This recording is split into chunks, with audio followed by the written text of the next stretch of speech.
अध्यक्ष महोदय,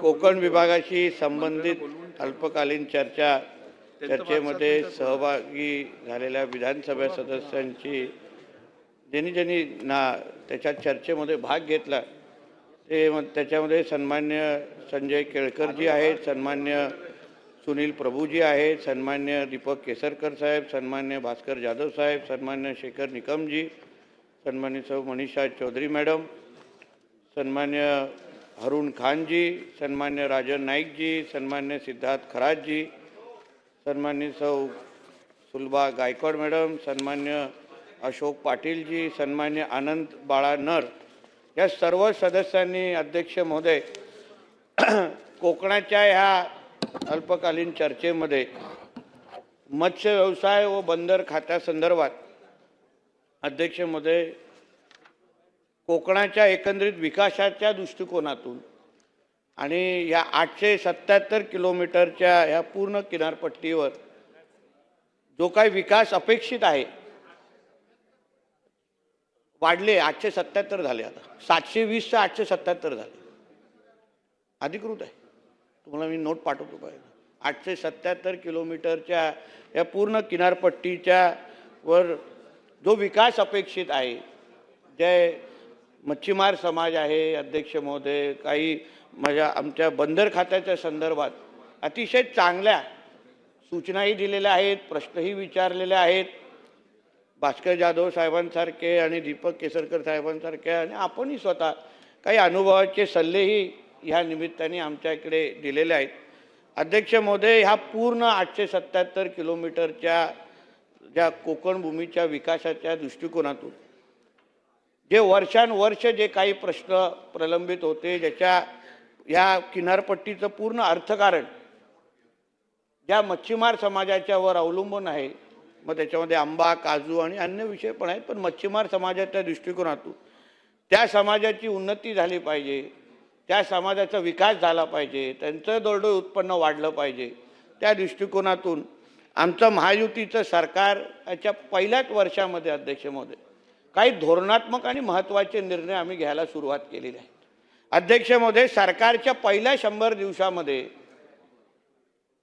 मच्छीमारीला कृषीचा दर्जा देणं, त्याचबरोबर आपल्या महाराष्ट्राच्या स्वतंत्र असं जहाज बांधणी, जहाज दुरुस्तीचं स्वतंत्र धोरण निर्माण करण्याचं मध्ये महाराष्ट्र सरकार हे पहिलं राज्य राहिलेलं आहे. आणि ह्यासारख्या निर्णय घेतल्यामुळे अध्यक्ष महोदय या सगळ्या क्षेत्राचा एकंदरीत विकास करणं आणि त्यांना मच्छीमारीला कृषीचा दर्जा दिल्यामुळे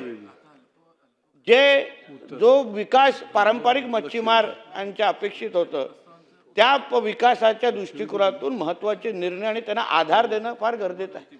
अध्यक्ष महोदय, आमच्याकडे येणारे विविध वादळ येण्याच्या नंतर नेमका मच्छीमारांना मदत कशी करायची हे राज्य सरकारच्या समोर फार महत्त्वाचे प्रश्न असायचे. मग काही असंख्य वेळी स्पेशल केस करायला लागायची, मग त्यांना ते केल्यानंतर पण कधी कधी जाधव साहेब आपल्या इकडे मदत तुटपुंज आपल्याला मिळायची. पण आता आपण शेतीचा दर्जा दिल्यानंतर आता जसं आपण शेतकऱ्यांना त्या चौकटीमध्ये मदत देतो, तशा पद्धतीने आपण अध्यक्ष महोदय मच्छीमारांना पण मदत देण्यासाठी आपल्याला आता त्या निर्णयाचा आधार आपण घेऊ शकतो. आणि त्याच्यामुळे असंख्य महत्त्वाचे फायदे, उदाहरण जाधव साहेब, जसं आपण केंद्र सरकारने KCC क्रेडिट जे कार्ड त्यांना देतात शेतकऱ्यांना, तसंच आता आपण मच्छीमारांना द्यायला त्या सुरू केलेलं आहे. त्याच्या अंतर्गत आपण GR पण काढलेला आहे. आणि तो निर्णय घेतल्यानंतर 1208 मच्छीमारांना आपण त्यांच्या हक्काचे KCC क्रेडिट कार्ड काढून दिलेलं, क्रेडिट कार्ड काढून दिलेलं असल्यामुळे त्यांना खऱ्या अर्थाने त्यांना आर्थिक बळ हे राज्य शासनाच्या माध्यमातून मिळण्याची सुरुवात झाली. त्याचबरोबर काही बँकेच्या मध्ये जो त्यांना उदाहरण जिल्हा बँकेतून ज्या काही त्यांना सवलती शेतकऱ्यांना मिळायच्या, त्याच पद्धतीने आता मदत आपण मच्छीमारांना आपण कृषीचा दर्जा दिल्यानंतर अध्यक्ष महोदय द्यायला आपण सुरुवात केलेला आहे. ह्याचा मूळ हेतूच एवढा आहे की आमच्या कोकणामध्ये पर्सनेट आणि पारंपरिक अध्यक्ष महोदय आणि मिनी पर्सनेट अशी जी काही मासेमारी होते, त्याच्यामध्ये जो पारंपरिक आमचा मच्छीमार आहे त्यांना आम्ही आर्थिक सक्षम कसा करू शकतो, त्यांना आम्ही खऱ्या अर्थाने आधार कसा देऊ शकतो, त्याच्यावर आमचं राज्य सरकार प्रामुख्याने काम करत आहे. अध्यक्ष महोदय, आपण जेव्हा मासेमारी क्षेत्राबद्दल विचार करतो तेव्हा आपण स्पर्धा आंध्र प्रदेशसारखा राज्य आहे, केरळसारखा राज्य आहे, तमिळनाडूसारखं राज्य आहे, ज्या राज्यांनी आपल्या राज्याचा विकास हा ह्या मच्छीमार क्षेत्राच्या माध्यमातून, मासेमारी क्षेत्राच्या माध्यमातून मोठ्या प्रमाणामध्ये केलेला आहे. आता त्यांचे बजेटमध्ये तरतूद बघितल्यानंतर जाधव साहेब आपल्याला खरं म्हटलं तर थोडा कमीपणा वाटलं पाहिजे. ते हजारो कोटीची तरतूद करतात आणि आपण जेव्हा मी या खात्याचा मंत्री झालो अध्यक्ष महोदय की जवळपास 414 कोटीचे फक्त बजेट आमच्या खात्याचे होतं. स्वतःची आपली राज्याची योजना पण, हक्काची योजना पण नव्हती. आपण जे लाभ द्यायचो ते पंतप्रधान मत्स्य योजनेच्या माध्यमातून प्रामुख्याने लाभ आमच्या मच्छीमारांना आपण देऊ शकलो. मग आम्ही काय केलं अध्यक्ष महोदय की आपल्याला खऱ्या अर्थाने अगर मच्छीमारांना मदत करायची असेल, जे आमच्या आदरणीय मुख्यमंत्री साहेबांना खऱ्या अर्थाने ह्या क्षेत्रामध्ये आपण विकास कसा करू शकतो, अन्य राज्यांच्या तुलनेत आपण ह्या आमच्या मच्छीमारांना मदत कशी करू शकतो, म्हणून आपण आपल्या हक्काची मुख्यमंत्री मत्स्य संपदा योजना जाधव साहेब आणली आणि त्याच्यामुळे आपण असंख्य लाभ आता आपल्या मच्छीमार बांधवांना, मच्छीमार क्षेत्राला ह्या निमित्ताने द्यायला सुरू केलेली आहे. आता ही योजना आणल्यानंतर 1240 कोटी एवढी आपण आपल्या बजेटची तरतूद यावेळी आमच्या या अर्थसंकल्पामध्ये आदरणीय मुख्यमंत्री साहेबांनी आमच्या खात्यासाठी केली आणि त्यामुळे महत्त्वाच्या जिल्हास्तरीय आणि 6 राज्यपातीच्या योजना आम्ही तयार करून आमच्या मच्छीमार बांधवांना खऱ्या अर्थाने आर्थिक सक्षम बनवण्याच्या दृष्टिकोनातून, मग त्याच्यामध्ये आईस फॅक्टरीपासून मग मच्छीमार महिलांना हाताला ग्लव्स ज्याच्यामुळे ते मासे साफ करत असताना जे नखानी करतात त्याच्यामुळे त्यांना जे हाताला जे ग्लव्ज लागतात त्यासाठी पण आम्ही त्या पैसे त्या योजनेच्या अंतर्गत त्याच्यामध्ये तरतूद केलेली आहे. आणि त्याच्यामुळे अध्यक्ष महोदय खऱ्या अर्थाने आमच्या कोकणाचा विकास करायचा असेल तर जसं आमच्या असंख्य सदस्यांनी सुचवलं की आंबा, काजू, सुपारी आणि या सगळ्या क्षेत्राबरोबर मासेमारी क्षेत्राला प्रोत्साहन देणं, मत्स्य व्यवसायाला प्रोत्साहन देणं, जे अन्य राज्यांच्या तुलनेमध्ये आता थोडं कमी होत होतं ते आमचं महायुतीचं सरकार आल्यानंतर आम्ही प्रोत्साहन द्यायला सुरुवात केलेली आहे. आमच्या भास्कर जाधव साहेबांनी जे अनुभवी सदस्य आहेत अध्यक्ष महोदय त्यांनी नेहमी आपल्या शैलीमध्ये आम्हाला मार्गदर्शन करतात आणि पण त्यांनी जे काही नेहमी सांगतात की 4 महिने 5 महिने मी मंत्री होतो पण मी महत्त्वाचे निर्णय घेतले ते खऱ्या अर्थाने आम्ही स्वीकारतो अध्यक्ष महोदय. कारण का जे त्यांनी नेहमी आम्हाला मत्स्य बोर्डबद्दल आपण अध्यक्ष भास्कर जाधव साहेब आपण उल्लेख करता अतिशय तळमळीने, कारण का आपण खऱ्या अर्थाने तळागाळातल्या मच्छीमारांच्या क्षेत्राबद्दल आपण विचार केला आणि तिथे काम करणारे जे कामगार आहेत त्यांना आपण खऱ्या अर्थाने ताकद कसं देऊ शकतो याबद्दल आपण जो ऐतिहासिक असा निर्णय आपण घेतला अध्यक्ष महोदय. आपण ऑगस्ट 2014 तर जवळपास तो निर्णय घेतला. मी स्वतः माझ्या अधिकाऱ्यांना तुम्ही जिथे मस्जिद बंदरच्या इथे कार्यालय उघडलं तिथे पाठवलं. सगळी माहिती कुठे नावाचे अधिकारी आता भास्कर जाधव साहेब तिथे बसतात, कुठे नावाचे अधिकारी बसतात आणि पोस्टिंग कामगार विभागाच्या माध्यमातून झालेली आहे. आता ह्या मंडळाला आपल्याला ताकद द्यायची असेल तर ह्याची व्याप्ती वाढवायला लागेल, ह्यांना जे काय आर्थिक तरतूद करायला लागेल. आता आपण स्थापन केल्यानंतर जाधव साहेब एकूण नोंदणी जे ह्यांच्या अंतर्गत कामगार आहे ते आता फक्त 838च आहे, फक्त 838. आता आपण ह्याच्या पुढे ह्याला सक्षम करण्याच्या दृष्टिकोनातून जास्तीत जास्त सदस्य नोंदणी कशी होऊ शकते यावर आम्ही निश्चित पद्धतीने लक्ष घालणार आहोत. जाधव साहेब ह्याच्यामध्ये आपण मुंबई, ठाणा आणि पालघरपर्यंत आपण गेलेलो आहे. आपल्याला आता रायगड, रत्नागिरी, सिंधुदुर्गापर्यंत हा मंडळाचं काम आणि व्याप्ती वाढवायची, अजून वाढवायची. त्यासाठी मी अधिवेशन झाल्यानंतर आपला वेळ घेणारच आहे. आपण यावं, आपण एकत्र बसून या मंडळाला पुढची 4 वर्ष अजून सक्षम कसा करू शकतो, ज्या अर्थी खऱ्या अर्थाने अध्यक्ष महोदय आपल्या मत्स्य क्षेत्रामध्ये काम करणारे जे बिचारे साधे कामगार आहेत जाधव साहेब आपण त्यांनाही ताकद देण्याचं काम करू शकतो. मला तुम्हाला सगळ्यांना घेऊन आपल्याला ह्या विभागाचं काम करायचं. आपण सिंधुरत्न योजनेच्या संदर्भात जाधव साहेब इथे उल्लेख केला.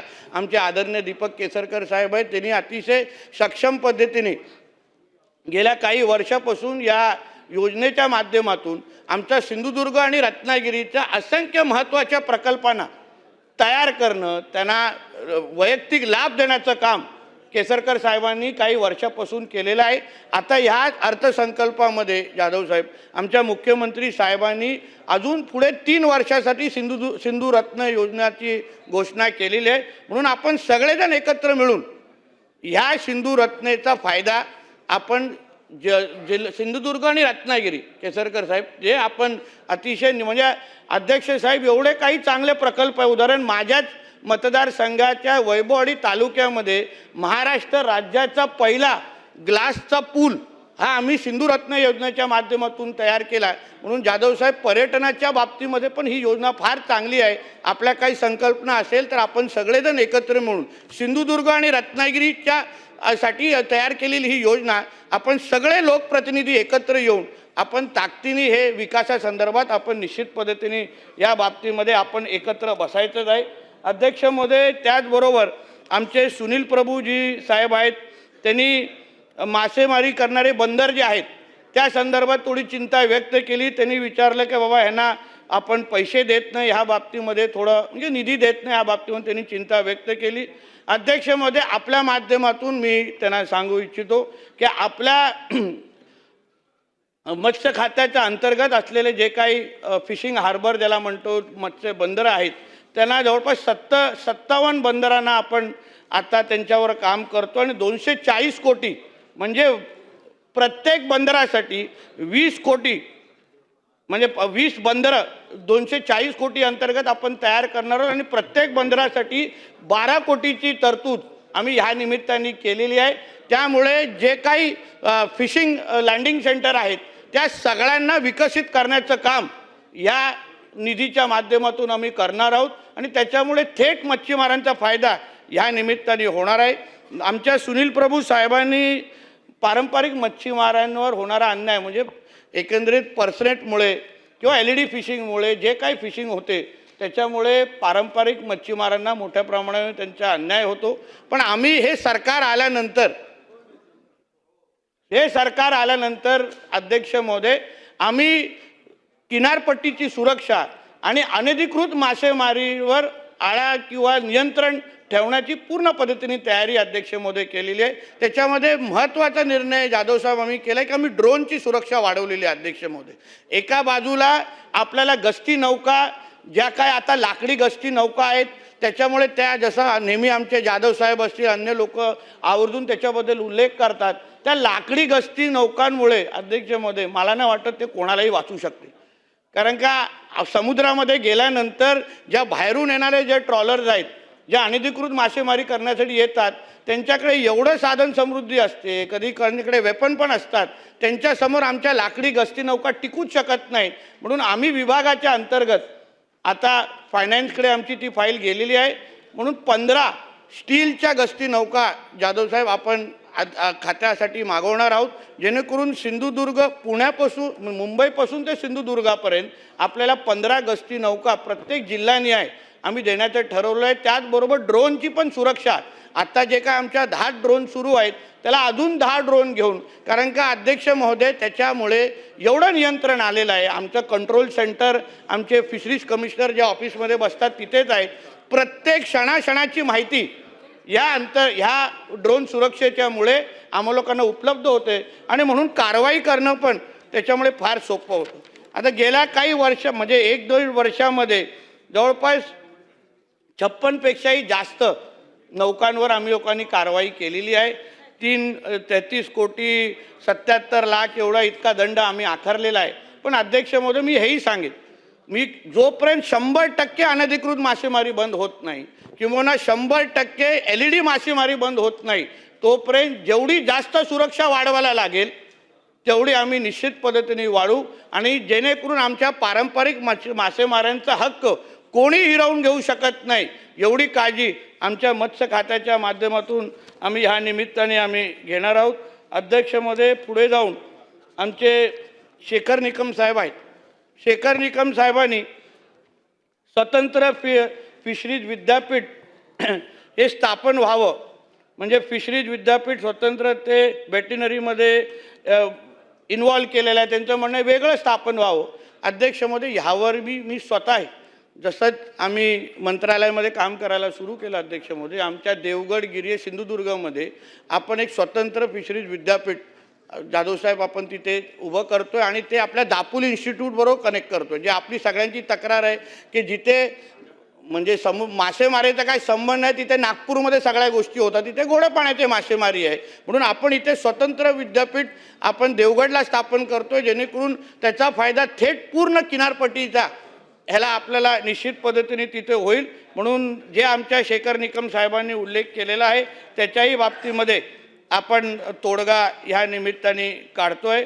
अध्यक्ष महोदय, पुढे जाऊन त्यांनी मत्स्यबीज च्या उपकेंद्राच्या संदर्भात प्रश्न विचारला, तोही आपण वेंगुर्ला सिंधुदुर्गामध्ये जवळपास 60 कोटी निधी खर्च करून आपण मत्स्य बीज केंद्र आपण वेंगुर्ला सिंधुदुर्गामध्ये आपण येणाऱ्या काळामध्ये सुरू करतोय.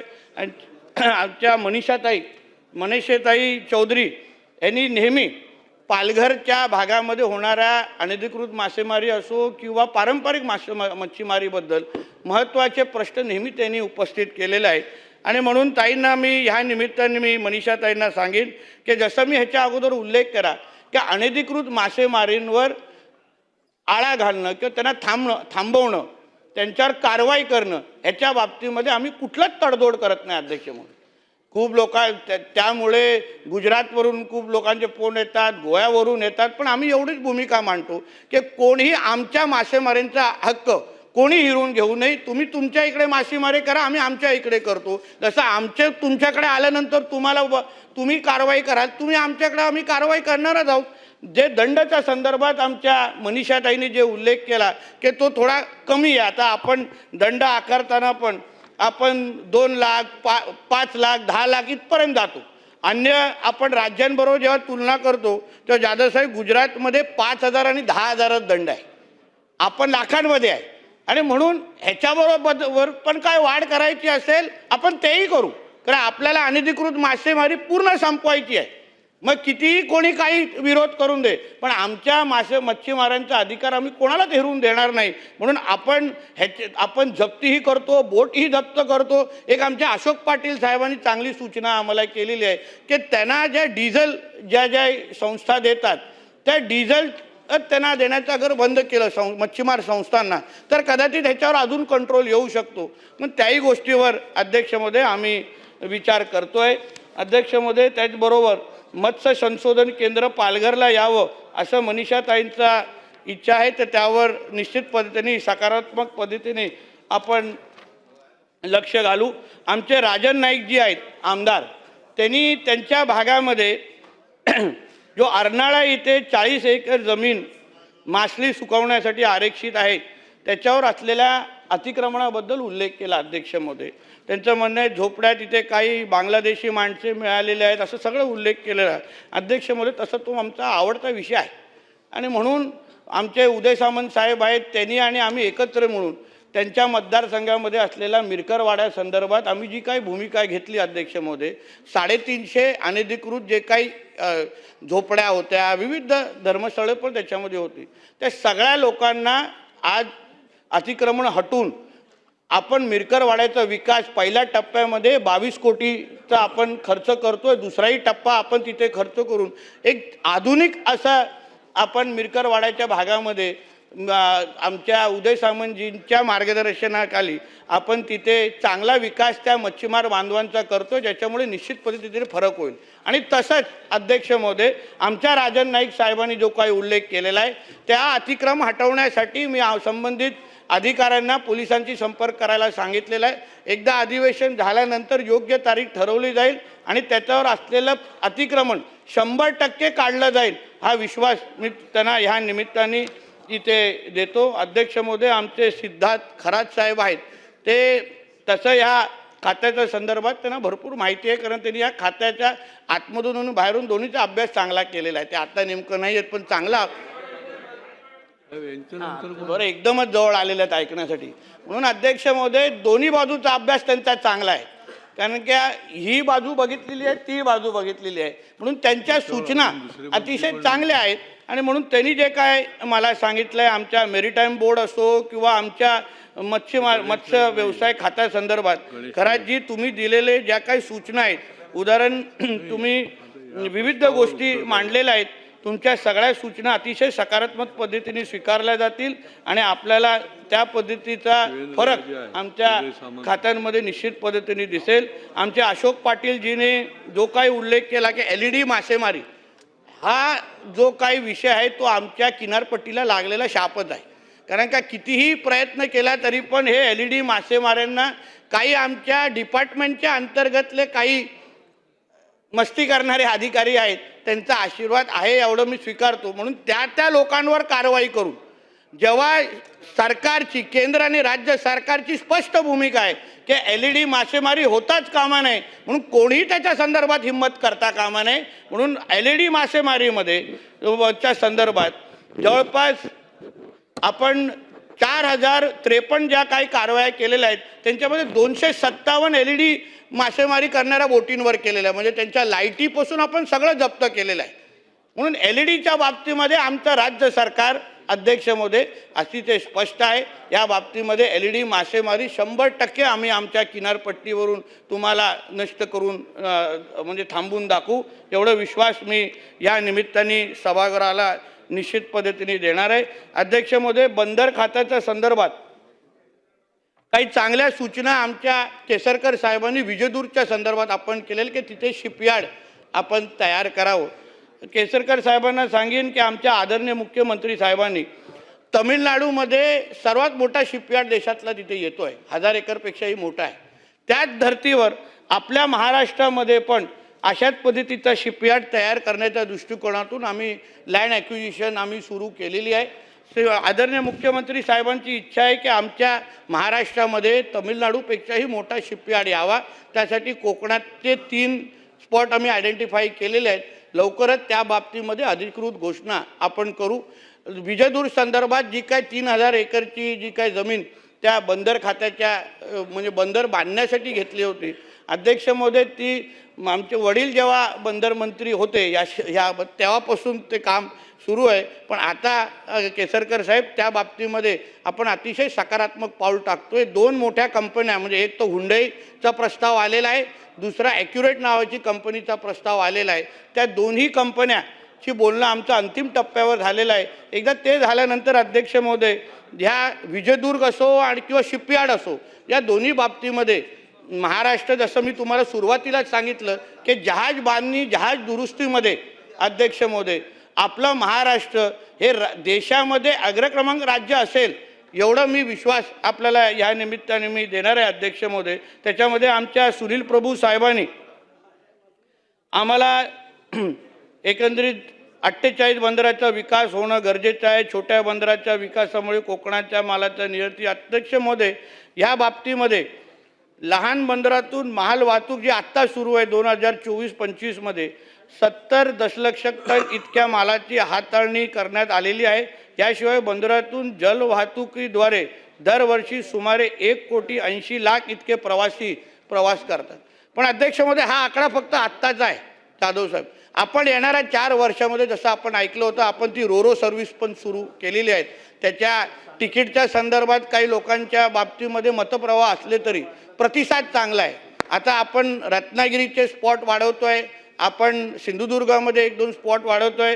प्लस जसं मी वरुणजींना त्या दिवशी सांगितलं की आपण लवकरच जलवाहतुकीच्या बाबतीमध्ये अध्यक्ष महोदय, आम्ही या गेल्या 7 ते 8 महिन्यामध्ये स्वीडनचा दौरा केला, आम्ही नेदरलँड्सला जाऊन आलो आणि तिथे काही कंपन्यांशी बोलून, कॅन्डेला नावाची एक कंपनी अध्यक्ष महोदय, त्यांच्याकडून आपण इलेक्ट्रिक जहाज आपण आपल्या मुंबईसाठी, महाराष्ट्रासाठी इथे आणतोय, जेणेकरून जलवाहतुकीमध्ये आज आपला महाराष्ट्र कुठेच नाही. अध्यक्ष महोदय, अन्य देशांमध्ये, स्वीडनमध्ये तुम्ही जाल तर प्रमुख वाहतूकच जलवाहतूक आहे.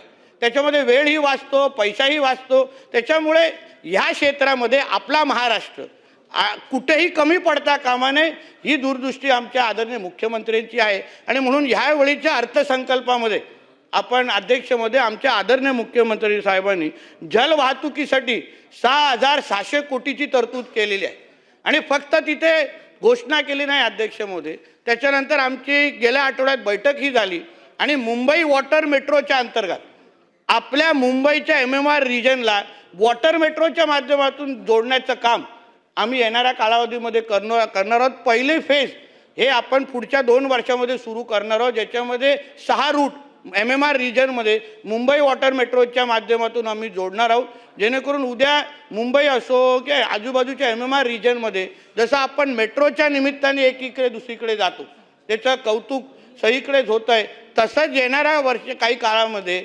आमच्या वरुणजींना आदित्यजींना घेऊन नरिमन पॉईंटला लवकर पोचायचं असेल कुठल्या प्रश्नाचं उत्तर देण्यासाठी न पोहता आपल्याला आदित्यजी पेंग्विनना डिस्टर्ब नाही करायचं आहे.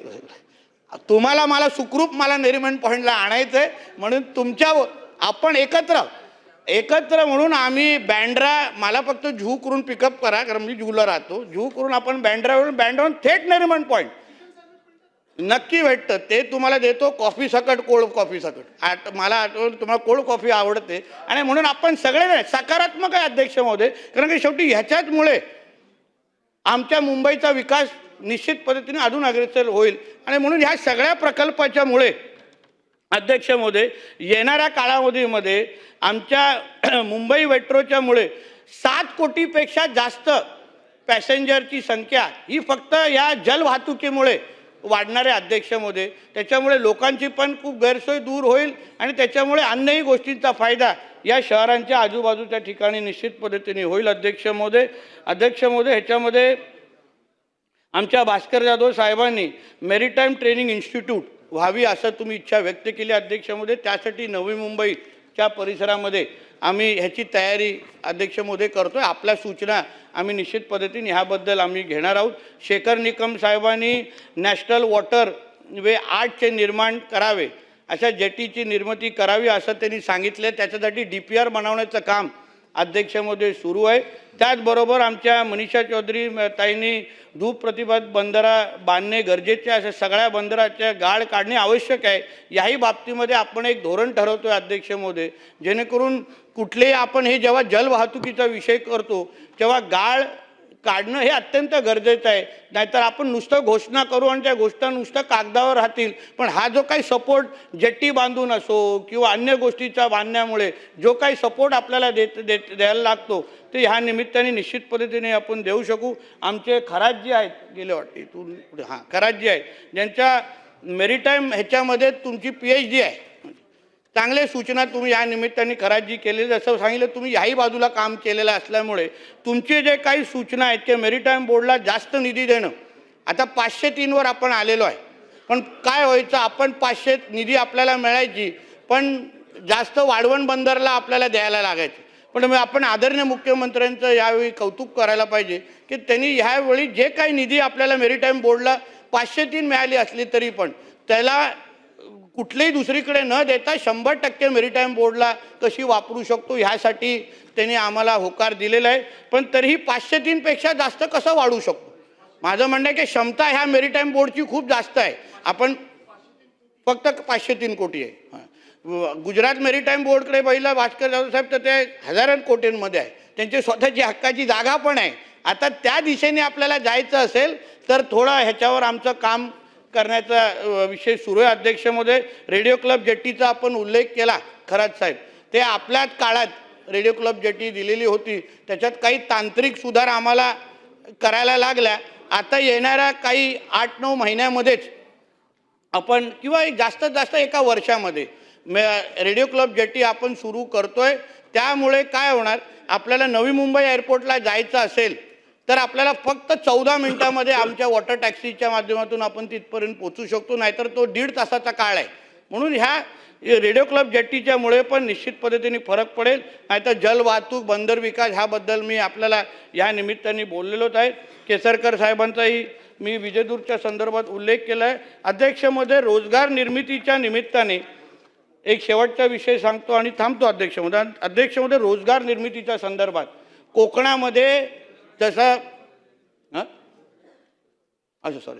रोजगार निर्मिती संदर्भात जे आमच्या डॉलरच्या संस्कृतीबद्दल आमच्या किंवा मनी ऑर्डर संस्कृतीबद्दल आमचे भास्कर जाधव साहेब पण बोलले आणि आम्ही सगळेच कोकणाचे लोकप्रतिनिधी आमच्या अर्धे तरुण तरुणी अर्ध्यापेक्षाही जास्त काही मुंबईला शिकायला नोकरीला येतात, पुण्याला जातात, नाशिकला जातात, सिंधुदुर्गाचे असले तर ते गोव्याला जातात. म्हणून रोजगार निर्मिती ही आमच्या दृष्टिकोनातून अत्यंत महत्त्वाची अध्यक्ष म्हणून आणि म्हणूनच या बाबतीमध्ये आम्ही गेल्या काही एका वर्षामध्ये एक 3 महत्त्वाचे निर्णय आम्ही या संदर्भात घेतलेला आहे, ज्याच्यामध्ये रोजगार म्हणजे गोवा शिपयार्ड ह्यांच्याबरोबर आम्ही इंडिया मेरीटाईम वीकमध्ये आम्ही त्यांच्यावर MOU साईन केली आणि ते आमच्या उदय सामंत साहेबांच्या सहकार्यामुळे जयगड खाडीमध्ये रत्नागिरीमध्ये तो गोवा शिपयार्डचा प्रकल्प अध्यक्ष मोदी येतो आहे आणि त्याच्यामुळे जवळपास प्रत्यक्ष 1000 ते 2000 नोकऱ्या आणि अप्रत्यक्ष जाधवसाहेब 3 ते 5000 नोकऱ्या आपल्या कोकणातल्या तरुण तरुणींना रत्नागिरीमध्ये उपलब्ध होतील. त्याचबरोबर accurate industrial control private limited ह्यांच्याबरोबर जिथे आम्ही फिजेदूर गिरियेमध्ये अध्यक्ष महोदय त्यांना जमीन दिलेली आहे आणि त्या प्रकल्पामुळे प्रत्यक्ष 1800 तर अप्रत्यक्ष जवळपास 19,200 नोकऱ्या या उपलब्ध होऊ शकतात अशा पद्धतीचा तो प्रकल्प आहे. तिसरं म्हणजे DPC construction India limited Karanja खाडीमध्ये उरणमध्ये हा प्रकल्प रायगडमध्ये आमच्या गोगावले साहेब आहेत, आमच्या आदिती नाही आहेत पण त्यांच्या रायगडमध्ये येतं आहे. तिथेही आपल्याला प्रत्यक्ष जवळपास 1150 आणि अप्रत्यक्ष जवळपास 2500 नोकऱ्या या जाधवसाहेब रत्नागिरी सिंधुदुर्ग आणि रायगड हे सुरुवातीलाच 1 ते 1.5 वर्षामध्ये अध्यक्ष महोदय आपण एवढं काम या बंदर आणि मत्स्य व्यवसाय खात्यामध्ये सुरू केलेलं आहे.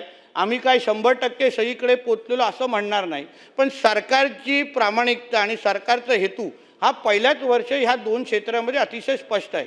आम्ही कायदेही तसे अध्यक्ष महोदय तयार केलेले आहेत, धोरणात्मक निर्णय घेतलेले आहेत, पण त्याचबरोबर आम्ही अंमलबजावणीवर पण लक्ष देतो आहे.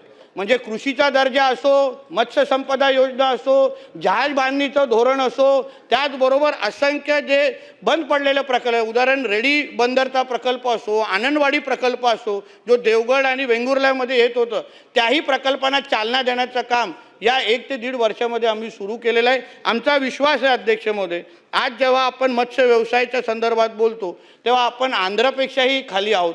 आपण गोड्या पाण्यामध्ये असो की समुद्राच्या मासेमारीमध्ये आपण 6व्या नंबरवर आहोत समुद्राच्या मासेमारीमध्ये आणि गोड्या पाण्यामध्ये जवळपास 16व्या नंबरवर आहोत. त्याचबरोबर जहाज बांधणीमध्ये पण आपण आज त्या क्षेत्रामध्ये गुजरात आणि अन्य राज्यांपेक्षा कमी आहोत. हे सगळे धोरणात्मक निर्णय घेतल्यानंतर आणि आम्ही ज्या पद्धतीने ह्या सगळ्याचं नियोजन सुरू केलेलं आहे अध्यक्ष महोदय, बंदर क्षेत्रामध्ये, जलवाहतूक क्षेत्रामध्ये आणि मत्स्य व्यवसाय क्षेत्रामध्ये येणाऱ्या काही वर्षामध्ये महाराष्ट्र पहिल्या 3 क्रमांकावर असेल एवढा विश्वास मी आपल्या माध्यमातून सभागृहाला देतो. अध्यक्ष महोदय, ह्या चर्चेमध्ये जे काही चांगल्या अजून काही सूचना राहिल्या असतील तर निश्चित पद्धतीने त्यांच्या त्या सदस्यांशी बोलून सकारात्मक दृष्टिकोन ठेवून त्यांना त्या बाबतीमध्ये उत्तर दिली जाईल. एक शेवटचा विषय, आपण मत्स्य व्यवसाय खात्यामध्ये आणि बंदर खात्यामध्ये आकृतीबंधच्या अंतर्गत आम्ही काही पदं अध्यक्ष जाधवसाहेब आम्ही तयार केले, वर्षानुवर्ष प्रलंबित होते. तर मत्स्य व्यवसाय खात्यामध्ये जवळपास 440 वाढीव पदं आम्ही भरणार आहोत. त्याच्यामुळे काय होणार, व्याप्ती वाढेल, रोजगार मोठ्या प्रमाणात निर्माण होईल. तसंच जवळपास बंदर खात्यामध्ये पण 400पेक्षा जास्त आकृती बंदरच्या अंतर्गत आम्हाला पदं वाढवण्याची परवानगी मंत्रिमंडळाच्या माध्यमातून मिळालेली आहे. म्हणून ह्या दोन्ही खात्याच्या माध्यमातून अध्यक्ष महोदय आमच्या महाराष्ट्रामध्ये आमच्या प्रामुख्याने आमच्या कोकणाचा विकास त्याची चांगली संधी आमच्या आदरणीय मुख्यमंत्र्यांनी माझ्या खांद्यावर या खात्याच्या माध्यमातून सोपवलेली आहे. म्हणून मी आपल्याला विश्वास देतो, या किनारपट्टीला सुरक्षित ठेवणं आणि किनारपट्टीच्या माध्यमातून आमच्या कोकणातल्या राहणाऱ्या प्रत्येक व्यक्तीचं दरडोई उत्पन्न वाढवणं हे आमचा हेतू नजरेसमोर ठेवून आम्ही काम करतो आहोत. ही सगळी माहिती सभागृहाचे मी मांडतो आणि इथेच थांबतो. धन्यवाद. धन्यवाद. अतिशय चांगल्या प्रकारे आपण या ठिकाणी माहिती दिली, न्याय दिला. माझे 2 छोटे छोटे प्रश्न आहेत, फार काय नाही आहे. आपण जो जहाज बांधणी प्रकल्प म्हणालात तो जहाज बांधणी फक्त होणार आहे का जहाजं स्क्रॅप करण्याची पण आपण परवानगी देणार आहात? कारण जहाज स्क्रॅप करण्याची जर परवानगी दिली तर संपूर्ण कोकण पट्टीचा विध्वंस होऊन जाईल. गुजरात असेल, परदेशामध्ये असेल, कुठेही जहाज स्क्रॅप करला अजिबात परवानगी दिली जात नाही, म्हणून ते आपल्याकडे येत आहेत. पण मग स्क्रॅप प्रकल्प आहे तिथे. हो, त्यांनी बंद नाही साहेब, चालू नाही साहेब, सॉरी, चालू आहे तिथेही, म्हणून तो त्याला शिप ब्रेकिंग म्हणतात. शिप ब्रेकिंगला परवानगी भेटते आपल्याला.